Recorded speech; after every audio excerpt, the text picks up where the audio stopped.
ห่วมแห่งห่วมใจสวยสาวใต้แขวงอัตตปือขอความห่วมไม่ห่วมมือทุกท่านที่มีน้ำใจเงินคำเครื่องของสวยพี่น้องเมืองสนามไซให้พ้นผ่านอุทกภัยขังใหญ่สวยกันเถิดนา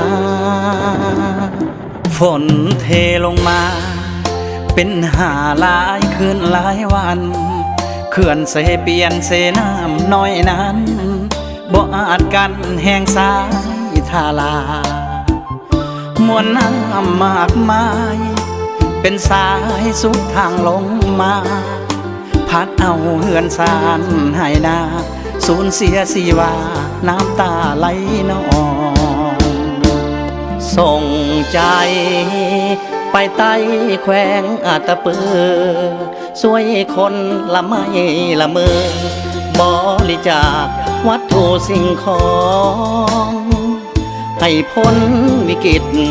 สวยชีวิตประสาพี่น้องปวงสนคนลาวทั้งพ้องพี่น้องเฮามีน้ำใจเข้มแข็งเอาไว้เด้อสาวใต้แขวงอัตตปือหลายคนยืนไม่ยืนมือช่วยพี่น้องเฮาให้พ้นภัยวันฟ้าหลังฝนบ่ดนนั้นคงแจ่มใสสู้เด้อพี่น้องสาวใต้ขอเป็นแห่งใจให้ทุกคน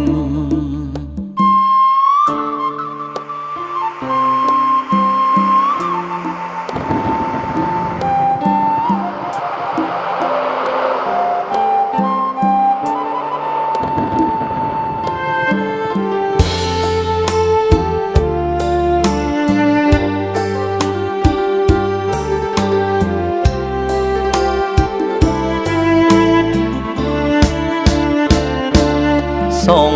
ใจไปใต้แขวงอัตตปือสวยคนละไม่ละมือบริจาควัตถุสิ่งของให้พ้นวิกฤต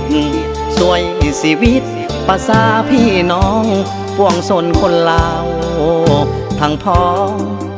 พี่น้องเฮามีน้ำใจเข้มแข็งเอาไว้เด้อสาวใต้แขวงอัตตปือหลายคนยืนไม่ยืนมือช่วยพี่น้องเฮาให้พ้นภัยวันฟ้าหลังฝนบ่ดนนั้นคงแจ่มใสสู้เด้อพี่น้องสาวใต้ขอเป็นแห่งใจให้ทุกคนสู้เด้อพี่น้องสาวใต้เข้มแข็งเอาไว้สู้เด้อสู้เด้อ